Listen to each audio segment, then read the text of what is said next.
Hi, my name is Kevin Taylor. Can someone tell this lying braggart to release the load shedding timetable? This is the Friday editorial.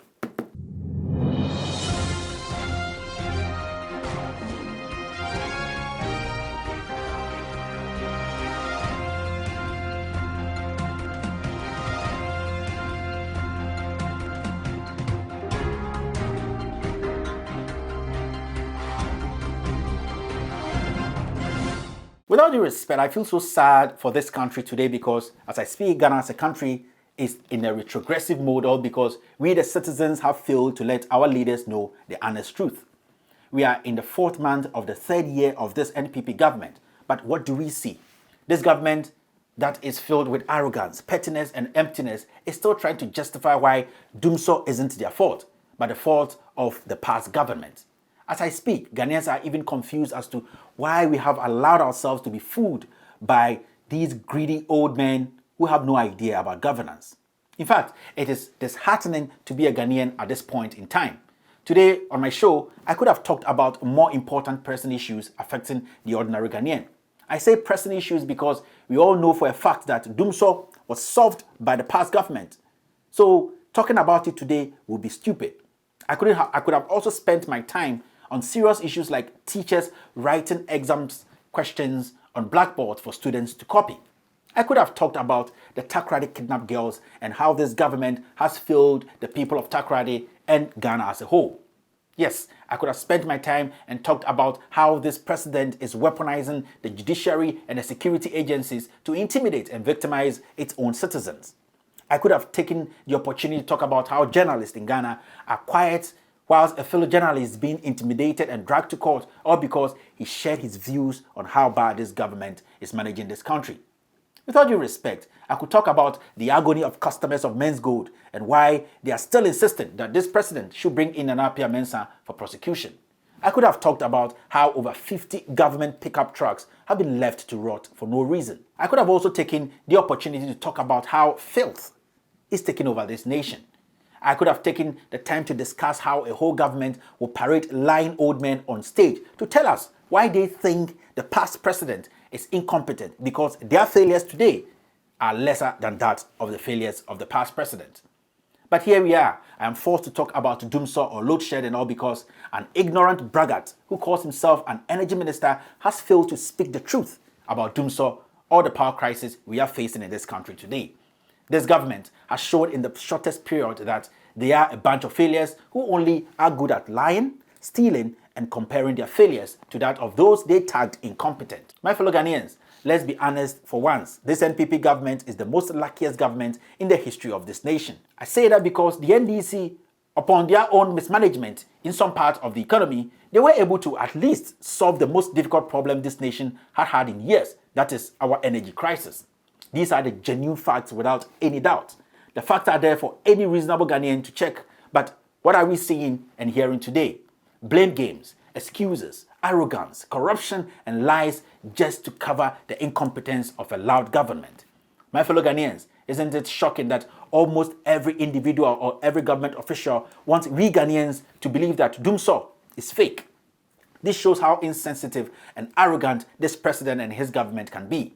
Today, a whole government finds it very difficult to own up to their failures. They now resort to sending raccoons and dogs. Yes, raccoons like Abronya DC and backing dogs like Kofi Owusu-Bempah of Ghana Gas to come on TV and on radio to tell us lies. In fact, let me show you how frustrated some Ghanaians are. These are some of the comments ordinary Ghanaians make on their social media pages. In fact, Ebo Boyson wrote on his Facebook page, and I quote, "If you are in power and still blaming Mahama for the current Dumsor, then you seriously need brain check. Hashtag useless government." These are ordinary Ghanaians, and these are the things they are writing on Facebook. They are not stupid. This one too is from Iyao Jampo. I hope everybody knows Iyao Jampo. This is what he wrote on his Facebook page. He said, "The energy minister and his deputy both came from ASAP. They must resign. Not always the case that two heads are better than one." It goes on. Patricia Bonsu, she is also a journalist in Kumasi. She works with the Ultimate FM. And she wrote something on Facebook which I thought made a lot of sense. And this is what she said. And I quote, "Please, this Dumsor Is it financial? Is it technical, spiritual, sabotage, wisdom, dishonesty, ignorance, or an act of God problem? This is coming from an ordinary Ghanaian who pays her taxes each and every day. It never ends there. Franklin Kujo of Imani also wrote something on his Facebook page. He said, "Doom from morning until 20 minutes ago.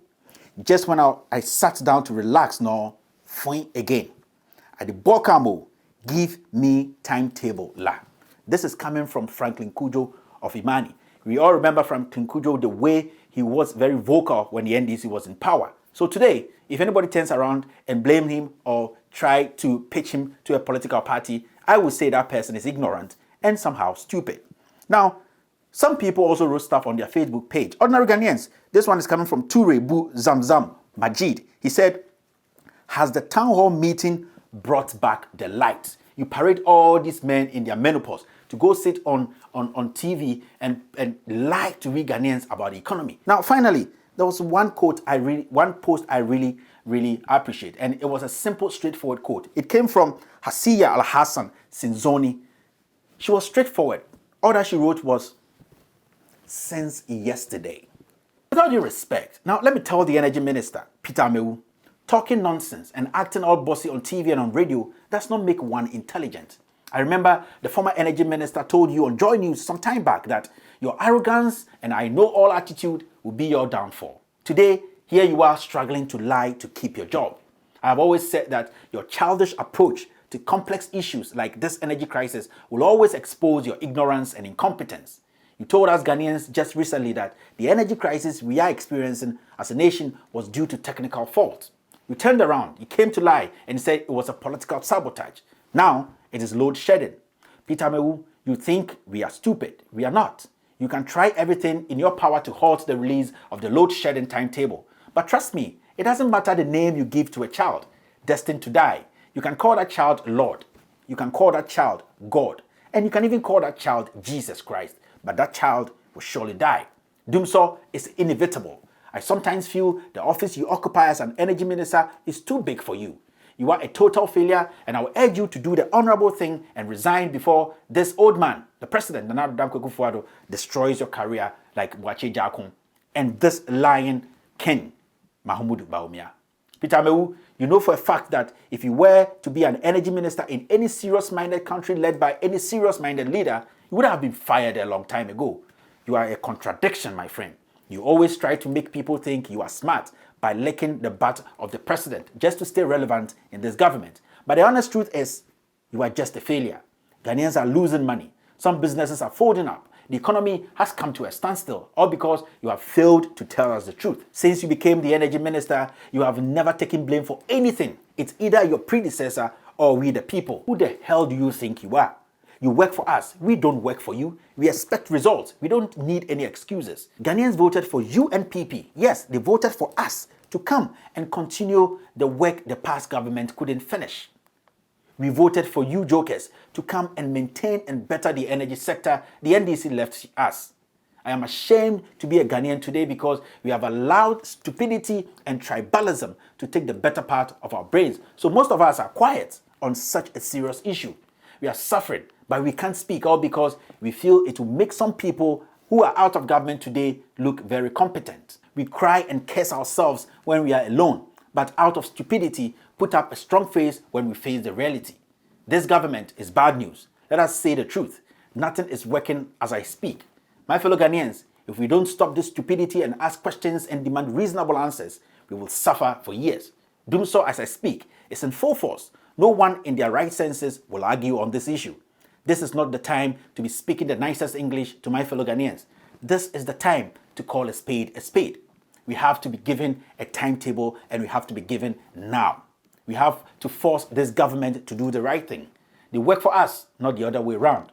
This NPP government is a scam, from the arrogant president Nana Addo Dankwa Akufo-Addo to his cursed lying vice president, all the way down to the braggart of the energy minister, Peter Amewu.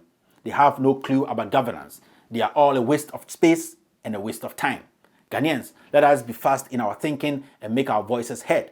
For it is said, and I quote, "When the roots of a tree starts to decay, it spreads to the branches." End of quote. This is what we are witnessing today. The excuses we are getting are too much. We ask for one thing from this braggart, Peter Amewu: release the load shedding timetable. Ladies and gentlemen, my name is Kevin Taylor, and this is the Friday Editorial.